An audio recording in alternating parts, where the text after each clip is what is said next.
Olá, queridos amigos. É uma grande alegria nós estarmos retornando aqui para dar prosseguimento ao nosso trabalho. Tudo bem, Márcia? Olá, Thelma. Olá, amigos. Muita alegria mesmo estarmos começando um novo projeto, um novo estudo. Com certeza. E esse livro, né, Márcia, nos promete assim saber um pouquinho mais de como foi preparada toda essa obra, né, que André Luiz ofereceu a todos nós através do Chico Xavier, que é esse médium que dedicou a sua vida, né, a esse trabalho de abnegação, né? Esse exemplo que nós temos aí, exemplo do Cristo, né, nos nossos dias. Exatamente. E a gente vê, né, que André Luiz, essa obra que nós vamos começar hoje, Missionários da Luz, faz parte daquela coleção que é onde André Luiz vem nos contar como é que é a vida no mundo espiritual. Isso Então, mesmo. esse é o terceiro livro dessa série. O primeiro é Nosso Lar, o segundo, Os Mensageiros, e o terceiro é Os Missionários da Luz, né? Os Missionários da Luz. Então, esse é o terceiro livro, né, Thelma? Isso mesmo. E a gente vai observando, né, com essa intimidade que a gente vai pegando nas obras que André Luiz vai nos trazendo, esse desvendar do mundo espiritual para nós, a gente vai percebendo que cada uma dessas obras tem um tema específico, né? Por exemplo, Nosso Lar, ele aborda a questão do trabalho, a necessidade do trabalho, a importância do trabalho, né? Enfocando esse labor do espírito, né? O espírito imortal. Depois veio os Mensageiros, para quem não conhece, que vem abordando as questões dos médiuns, né, que foram preparados para exercer o trabalho mediúnico quando encarnados. E agora, esse Missionários da Luz, né, essa obra, ele vem também continuando um pouco do estudo da mediunidade, mas vai falar também da reencarnação, vai falar de emoções, de sentimentos como perdão e de tantos outros temas importantes que a gente vai descobrindo junto, né? A gente vai descobrindo. Isso. Ele vai falando, né, como é que, para esse processo, como a Thelma falou da reencarnação, como nós temos espíritos que estão encarregados de nos ajudar nesse processo do renascimento, né? Então, vai falar a importância do nosso esforço, da nossa luta pelo nosso autoaperfeiçoamento. Então, é um livro muito dedicado a nós, a nossa, como é que a gente tem que ser aqui para poder ter triunfo ao voltarmos, né? Sermos bem sucedidos ao voltarmos ao plano espiritual. E se a gente for querer entender melhor nesse trabalho, a gente vê aí, né, como você falou, a vida no mundo espiritual. Então, a necessidade que Emmanuel sentiu, né, junto desse trabalho que ele comunica, isso está na orelha do livro, né, da edição mais nova, ele vem dizendo ali, né, que lá pelo ano de 1941, Emmanuel ele comunica a Chico Xavier a existência desse projeto lá no mundo espiritual, né, que ele sentia a necessidade de lançar obras para que nós, os encarnados, viéssemos a entender, a conhecer como é a vida no mundo espiritual, que permitisse esse conhecimento aqui, enquanto encarnados, com o objetivo de nós nos prepararmos para isso, né? Exatamente. Então, e aí, Márcia, eu estive pensando que isso já foi falado no livro que nós estudamos, né? E a Vida Continua, foi bem falada essa questão do mundo espiritual. A gente lembra como é que Evelina chegou, né? Lá no lado de cá, esse conhecimento. E daí a importância de nós sabermos hoje, né? Todo esse processo. E a gente vê também que Emmanuel, como ele apresenta o André Luiz a Chico, né, o quanto essa aproximação, quanto tempo levou até que André Luiz pudesse, Chico, estar pronto para receber todas essas mensagens de André Luiz. E toda essa série, esses 13 livros, são todas as introduções, os prefácios são de Emmanuel. Né, avalizando, dizendo, olha, está tudo aí direitinho, né? Junto de Chico e junto de André Luiz nessas obras todas. Então, toda essa coleção, o prefácio é sempre de Emmanuel. E é importante a gente falar isso, refletir sobre isso, para nós vermos a dedicação da espiritualidade, né? A nós outros que estamos aqui. Você estava falando essa questão do trabalho do Chico, né? A gente fica sabendo nesses detalhes que demorou para começar esse trabalho durante quase 2 anos. Ele fala em 700 dias que Exatamente. o espírito André Luiz começou a se preparar o Chico para trazer todo esse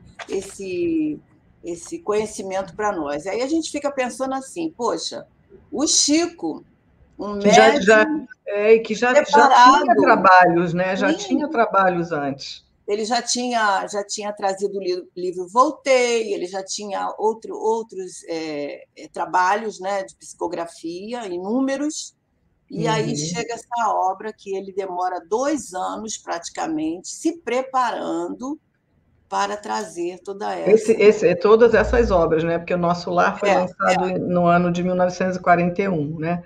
E esse livro aqui é de 1945, não é isso? 45.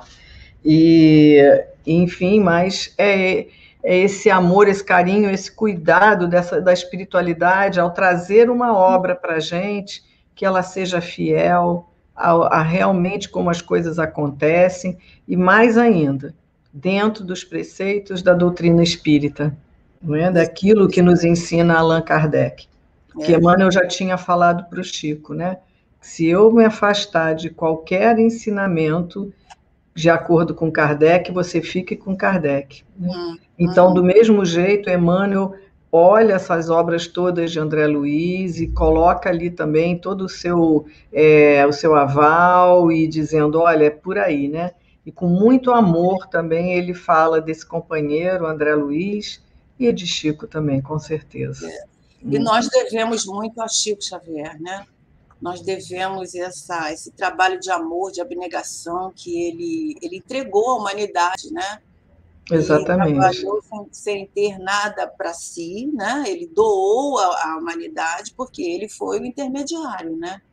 Então, o trabalho do Chico foi assim um trabalho de amor mesmo, dedicação, abnegação. Isso tudo para nós é exemplo. Como a gente vai falar, né, nesse percurso aqui dos Missionários da Luz, nós vamos falar muito em aperfeiçoamento espiritual.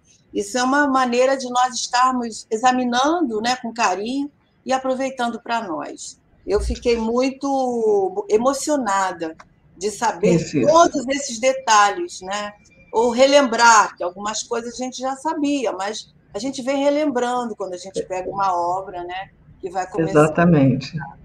Então, é isso, né? E nós vamos, então, começar o estudo e assim também agradecer a presença do Ricardo, que está aqui conosco em mais um projeto, Ricardo Rodrigues, da TV Nova Luz, né?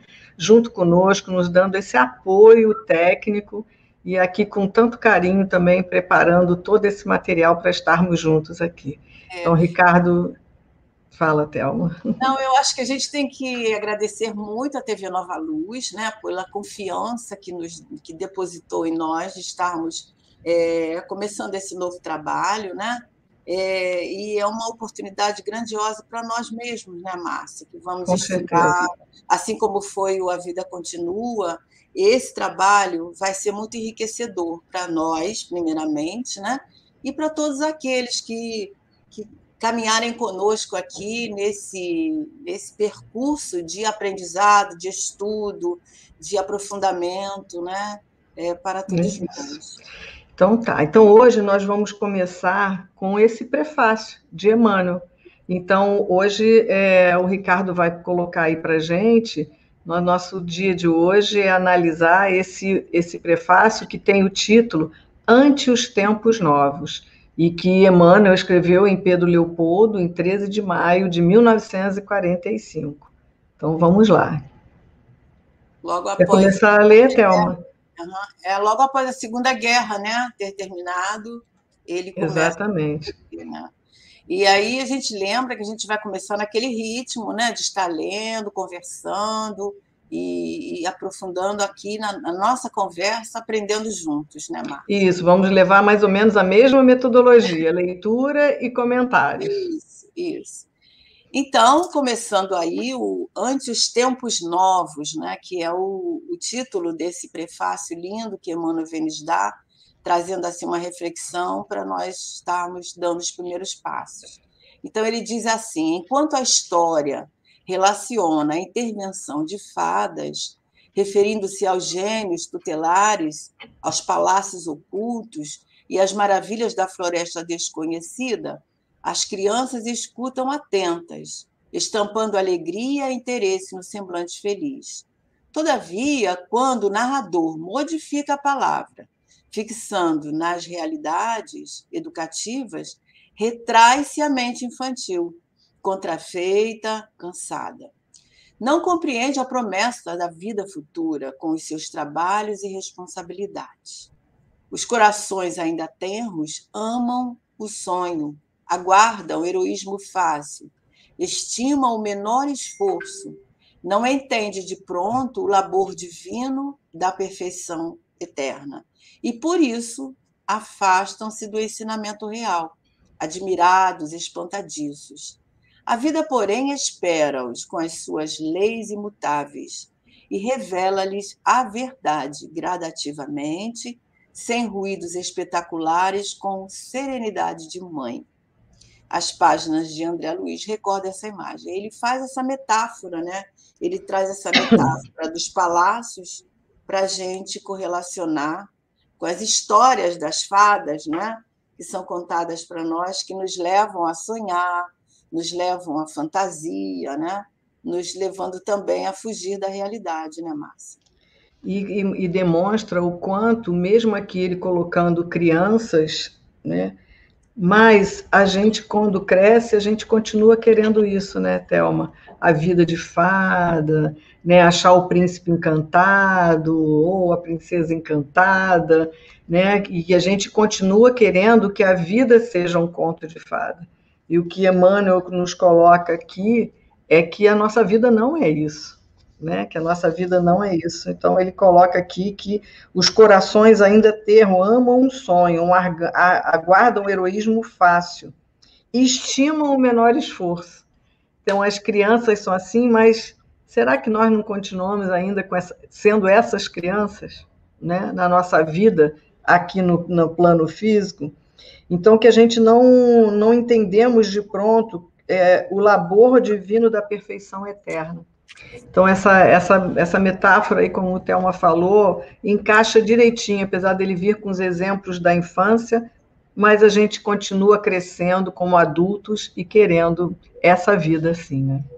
Como espíritos imortais que nós somos, né? Nós estamos ainda na nossa infância espiritual, né? Exatamente. Procurando entender, procurando evoluir, procurando aprimorar esse conhecimento, mas nem todos estão despertos para isso, né? Emmanuel tem até uma mensagem que ele fala que é necessário acordar, né? Para nós assenhorearmos do caminho que nós estamos.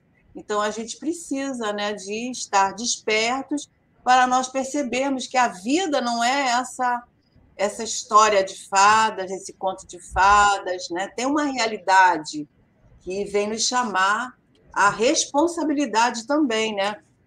De estar acordados, sabendo para aqui que nós estamos aqui, né? E é o que ele vai falar nesse prefácio. Ele vai dar uma sacudida na gente sobre essa responsabilidade e sobre essa nossa missão aqui, né? Podemos ir lá. É interessante essa questão da vida, né? Que ele fala aí que é uma paciência maternal, né? Que a vida espera por nós. E a gente vai, aliás, nós já falamos isso em algum programa passado, né? Que chega um momento que a própria vida nos sacode, como se tivesse, né, nos acordando para percebermos. Mas como mãe tem muita paciência, né? E ele coloca aqui, né, com serenidade de mãe. porque a nossa mãe tem muita paciência para conosco, né? É. Então, ela sempre vai nos dar uma outra oportunidade.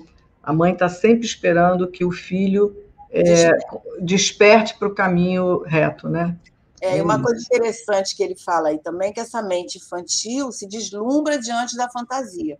A gente vê na própria história, né, que a gente se deslumbra diante daquilo que está sendo mostrado para nós, mas ao nos chamar à realidade, a nossa tendência é, não quero não, agora não, deixa para depois, né? Não vou ver isso agora não.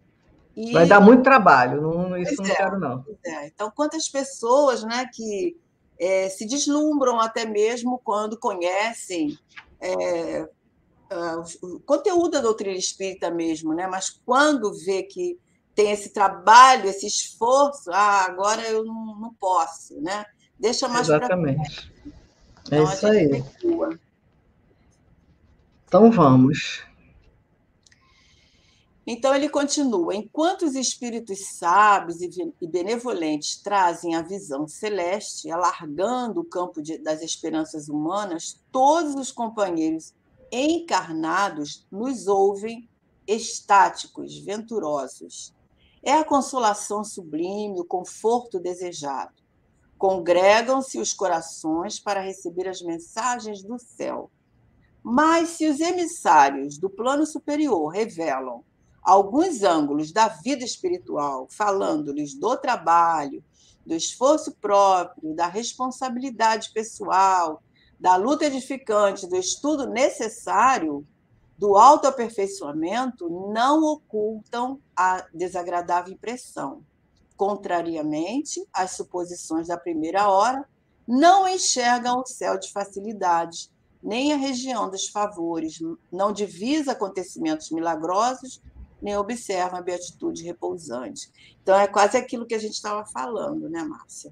Porque as pessoas, às vezes, vê o consolo, ele fala aí no consolo e no conforto, né?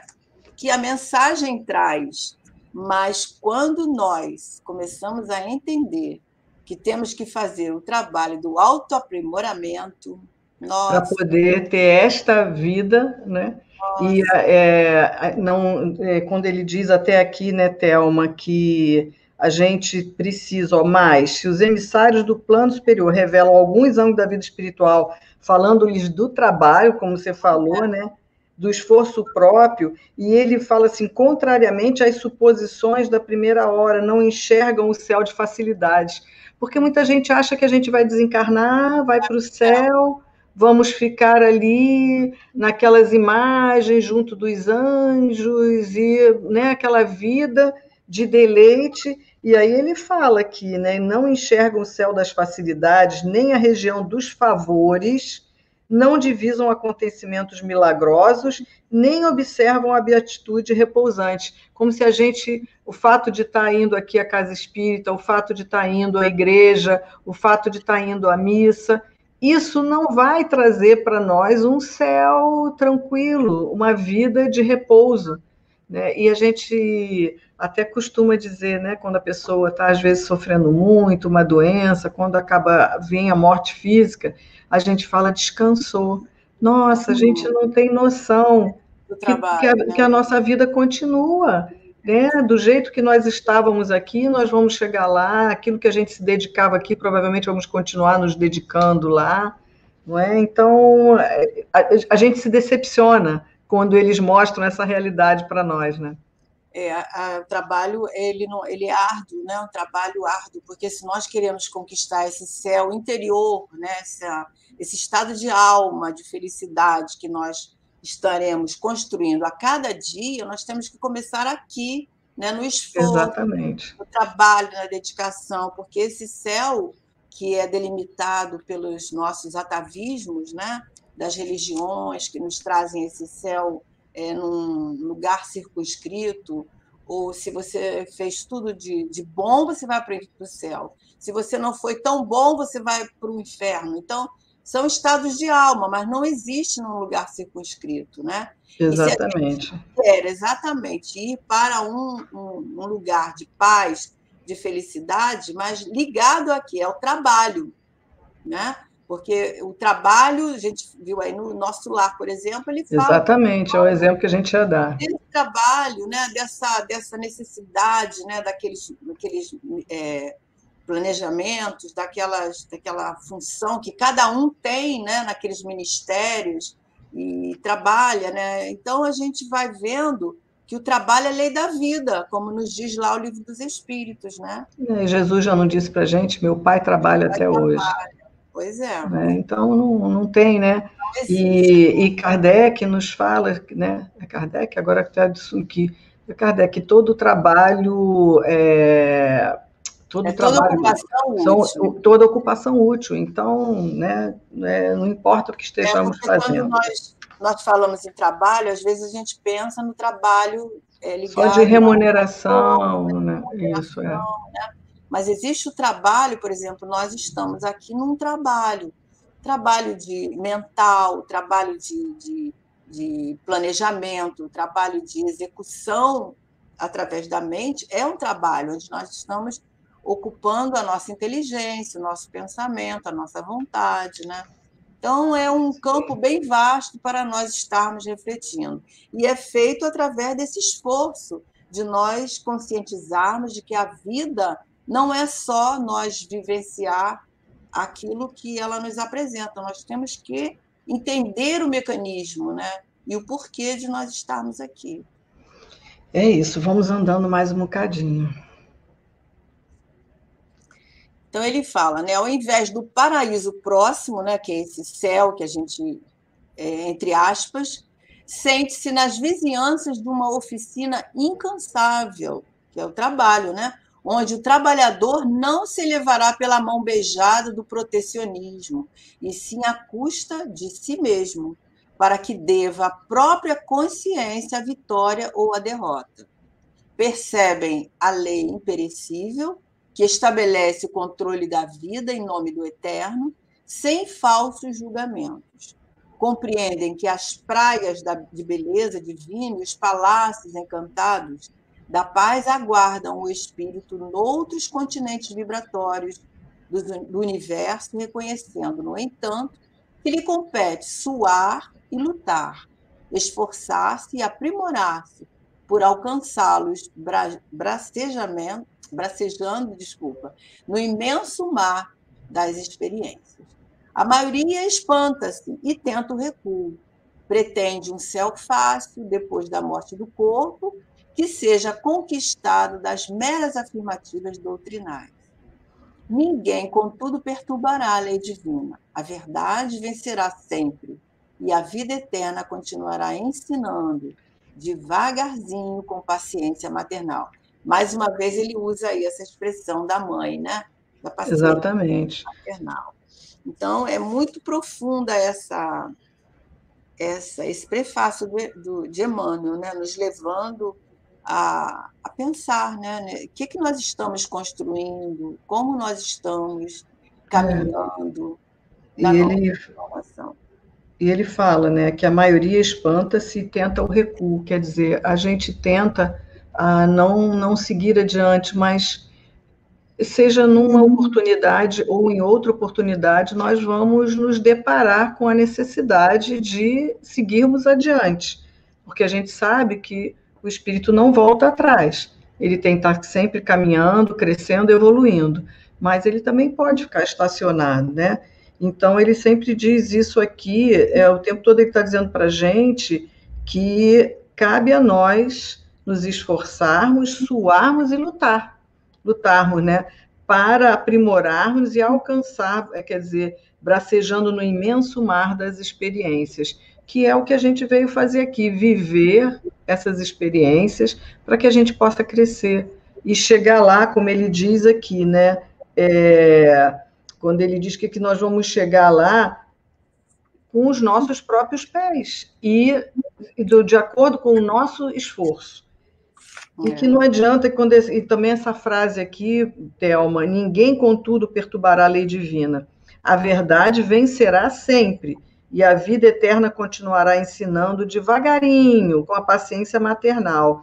E ele diz também para a gente que nós não vamos conquistar essa vida lá, né, somente por estarmos aqui estudando esse livro, indo à casa espírita, indo à igreja, o que for, se nós não pegarmos os ensinamentos que estão aqui em toda a nossa codificação e não vivenciarmos, porque é isso que ele deixa bem claro aqui. Nós não vamos que seja conquistados por mera afirmativas doutrinais. Não é sabendo o livro dos Espíritos, as perguntas de cor, que nós vamos chegar lá e mudarmos e vermos o que nós conseguimos amealhar. Conhecimento é importante? Não temos a menor dúvida disso. Mas introjetar esse conhecimento e colocar nas nossas atitudes de coração verdadeiramente, isso é que vai importar quando nós chegarmos lá no plano espiritual. Certamente. Ele vai falar mais na frente ainda mais sobre essa questão de nós vivenciarmos, né, os ensinamentos que a doutrina traz para nós ou qualquer outra região que venha Exatamente. fazer o aprimoramento moral, porque todas as religiões têm a sua essência, né, de moralizar o homem. Então, mas precisa de nós colocarmos na nossa vida, né, na vivência, ou seja, mudar as nossas atitudes, os nossos sentimentos, não aprendermos a perdoar, aprendermos a olhar o outro como nosso irmão, né? E sabemos que isso é lei divina, é o mandamento maior, né? Que nós precisamos aprender e apreender. Né? Exatamente. Vamos nós? Aí ele vai falar agora do que nós estávamos falando. Ele diz: ao espiritismo cristão cabe atualmente no mundo grandiosa e sublime tarefa. Não basta definir-lhe as características veneráveis de consolador da humanidade. São preciso também lhe revelar a feição de movimento libertador de consciências e corações. A morte física não é o fim, é pura mudança de capítulo no livro da evolução e do aperfeiçoamento. Ao seu influxo, ninguém deve esperar soluções finais e definitivas, quando sabemos que 100 anos de atividade no mundo representam uma fração relativamente curta de tempo para qualquer edificação na vida eterna. O que são 100 anos, né? Então, ele fala aí do Espiritismo, que o Espiritismo é consolador, mas ele também é libertador. Mas ele só liberta quando nós abrimos o entendimento a todos esses conhecimentos que ele vem te trazer, né? Exatamente. E me lembrou aqui a André Luiz, no início do livro Nosso Lar, quando ele diz que um século para nós aqui é um dia lá, né? Ele vai falando nisso, e aí Emmanuel diz isso para a gente aqui, né? Que essa atividade, 100 anos de atividade no mundo, representa uma fração relativamente curta de tempo para qualquer edificação na vida eterna. Então, exatamente a mesma relação que André Luiz fez lá no Nosso Lar, e dizendo que para a gente, então, a nossa vida aqui, né, que a gente viva 100 anos e tudo, é muito pouco em relação àquilo que nós precisamos ainda para o nosso crescimento e para o nosso aperfeiçoamento. Então, uma vida nossa aqui é nada, né? O problema é nós termos essa consciência, né? E a gente só vai tendo essa consciência à medida que vamos compreendendo tudo isso, vamos vivenciando, e quando chegarmos lá do outro lado, né, Thelma? Aí a gente vai ter essa perfeita noção. É por isso que quando nós vemos, tem até um encarte, né, que foi editado pela FEB, que diz que o Espiritismo é uma fase nova, né, para uma nova fase para a humanidade, nova era para a humanidade, mostrando justamente essa questão. Não é só consolar, estar nos libertando da dor ou fazendo-nos entender, né? Porque ele não modifica, mas ele nos faz entender por que sofremos. Mas também essa questão da liberdade de consciência, no sentido... E de corações. Né, no sentido mas de... como a gente... e é como ele falou, mas esse libertador, mas e nos dizendo assim, né? Porque quando ele nos liberta, ele nos conscientiza, mas para a gente saber que depende de nós. Só Sim. Depende de nós essa nossa libertação e esse caminhar. né? E aí a gente lembra também daquela fala de Jesus, né? Conhecereis a verdade e a verdade vos libertará. Então, essa verdade que vem nos libertar dos atavismos, né? Da escravidão da nossa mente a situações passadas criadas pela própria religião, né? Ter uma fé viva, uma fé raciocinada, dentro desse conhecimento da vida futura. Que, conforme ele diz aí, né? A vida, eu não sei bem como é que ele colocou, a questão da vida que nos aguarda, né? De maneira paciente, e através desse conhecimento nós vamos entendendo melhor o que se trata nessa vida futura, porque não é só nós sabermos que a vida continua, mas nós sabemos dessa responsabilidade nossa, né, diante disso. Exatamente. Vamos nós? Vou ler um pouquinho? Pode ler. Então, infinito campo de serviço aguarda a dedicação dos trabalhadores da verdade e do bem. Problemas gigantescos desafiam os espíritos valorosos, encarnados na época presente, com a gloriosa missão de preparar a nova era, contribuindo na restauração da fé viva e na extensão de um entendimento humano. Urge socorrer a religião, sepultada nos arquivos teológicos dos templos de pedra, e amparar a ciência transformada em gênio satânico da destruição. A espiritualidade vitoriosa percorre o mundo, regenerando-lhe as fontes morais, despertando a criatura no quadro realista de suas aquisições. Há chamamentos novos para o homem descrente do século XX, indicando-lhe horizontes mais vastos, a demonstrar-lhe que o espírito vive acima das civilizações, que a guerra transforma ou consome na sua voracidade de dragão multimilenário. Então, aqui, ele vem chamando a gente, né? Vem colocando, dando uma sacudida, dizendo, olha, infinito campo de serviço aguarda a dedicação dos trabalhadores da verdade e do bem. Que somos todos nós, esses missionários da luz, somos todos nós. A questão com que ele faz aqui, olha, ele escreveu isso, né, na década de 40, de 1940, e como o Thelma falou, né, logo depois da Segunda Guerra, mas ele até fala de guerra aqui, mas ele... satânico, aí ele está referindo, eu creio, que a Segunda Guerra Mundial que tinha acabado né, estava terminando, e ele faz alusão à própria ciência. Exatamente. De que a ciência estava sendo usada para a criação de máquinas, né, destrutivas. Então era vista, ele usa essa expressão forte aí, né, gênios satânicos, que eram máquinas, né, para a destruição. E depois também, eu creio que ele se refere à questão da própria, no final da guerra, ou da Segunda Guerra, a questão da bomba atômica, né, que estava prestes a ser disparada, com a questão da Hiroshima, né? Então tudo isso ele está usando aí esse gênio satânico. E ele coloca isso para a gente, né, que problema gigantesco desafia os espíritos valorosos encarnados na época presente. Mesmo essa época presente, ela é muito atual. Apesar, né, dessa quantidade de tempo que nós temos aqui, Emmanuel continua atualíssimo isso para nós, né? Com outros tipos de problemas, mas nós continuamos caminhando aí, né? E aí ele vai falar isso para a gente e fala da espiritualidade que vitoriosa percorre o mundo, né? Regenerando-lhes as fontes morais e despertando em nós o quadro realista das suas aquisições. Então, ele fala para aqui que há chamamentos novos para o homem descrente do século XX.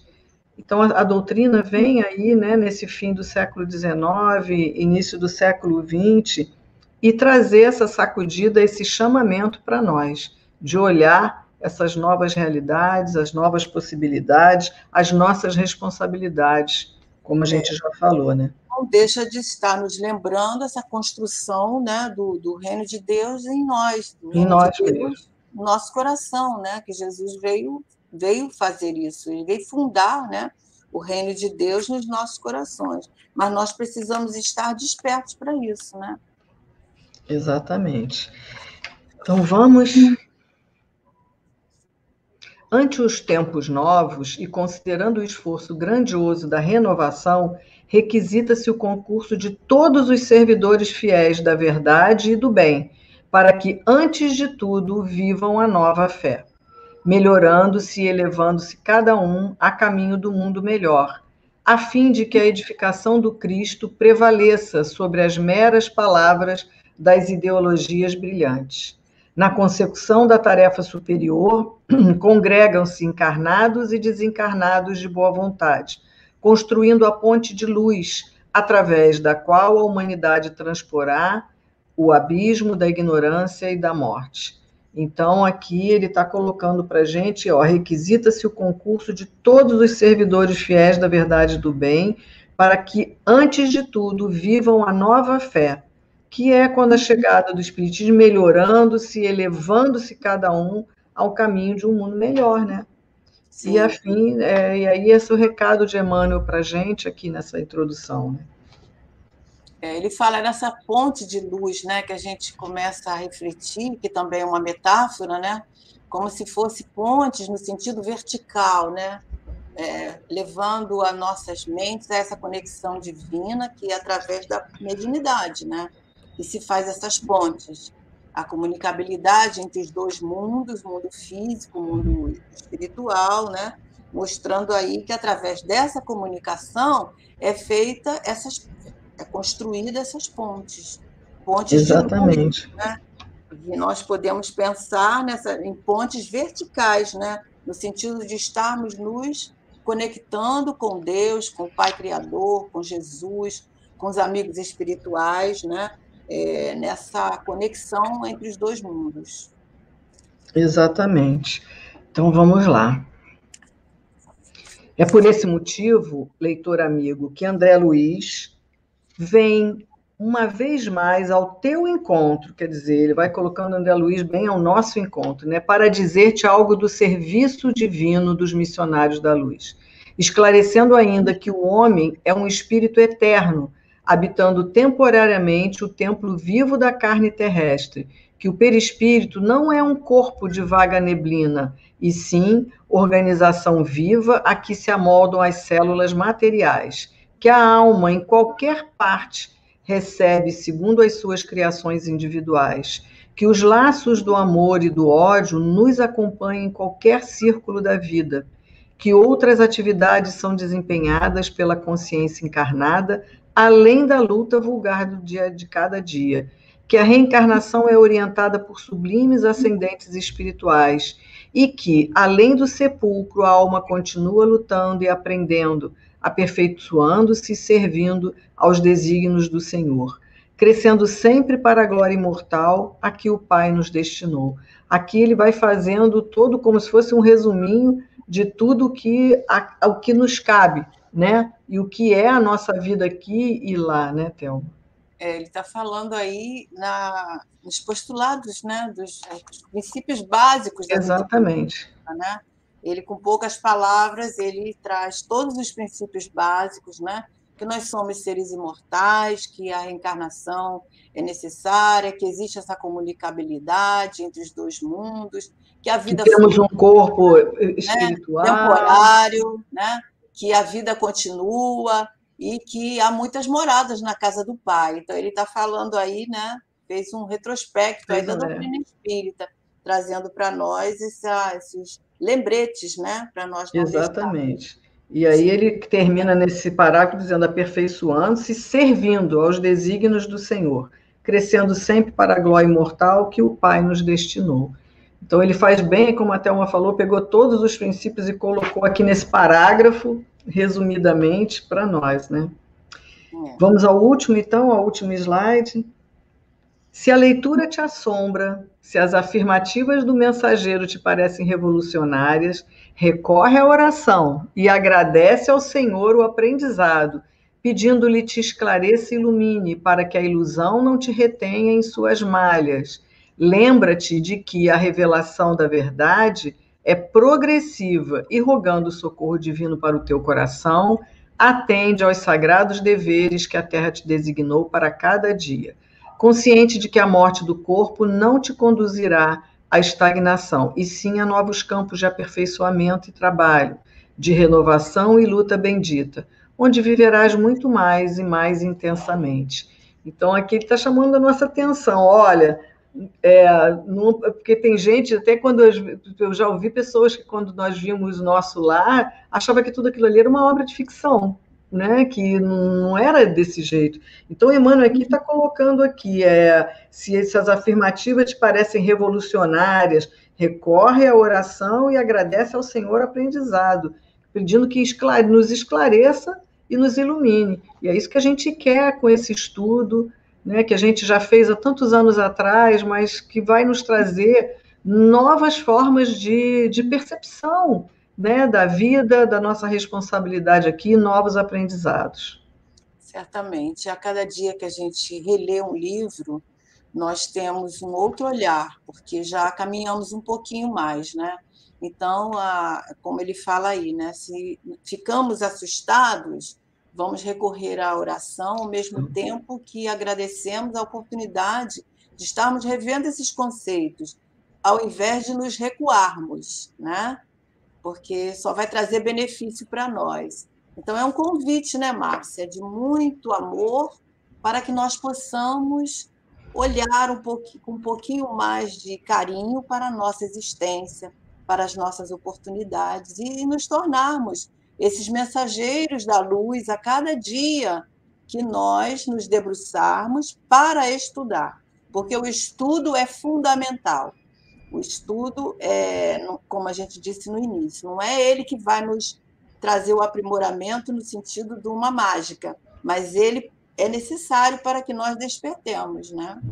Que a gente possa entender, que a gente possa perceber como é, e André Luiz vai sempre nos trazer exemplos de vida real, né? Seja aqui nos encarnados ou de vida real lá como desencarnado. Então, que a gente fique atento.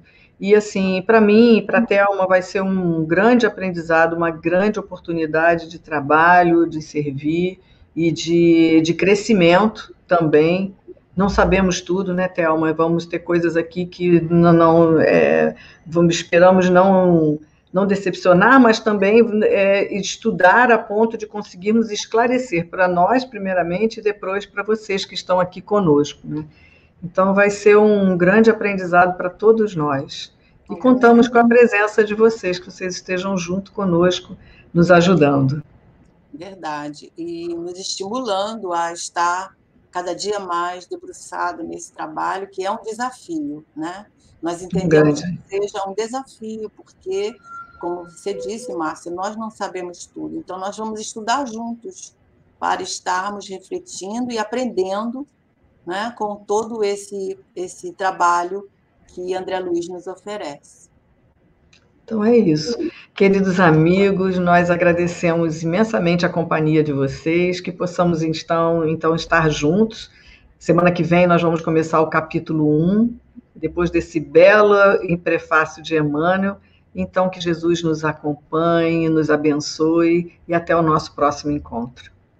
Esperamos ter despertado, aguçado a vontade de vocês estarem conhecendo conosco mais essa obra, e esperamos que todos estejam aqui conosco, nos dando esse apoio, esse incentivo, como sempre, e recebendo o carinho de todos.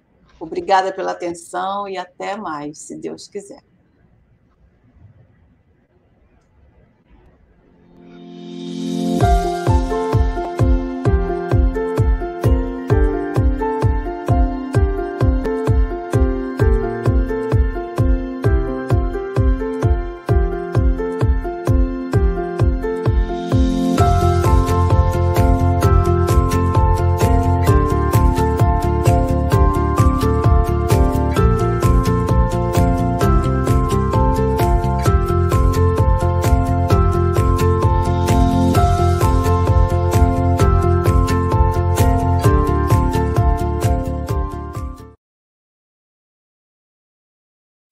A TV Nova Luz apresenta sua programação diária. Reflexões às 9 horas. Encontro com Jesus às 12h23. Oração pelo planeta às 18h30. Acompanhe nossa programação. Inscreva-se em nossas redes sociais e participe da TV Nova Luz.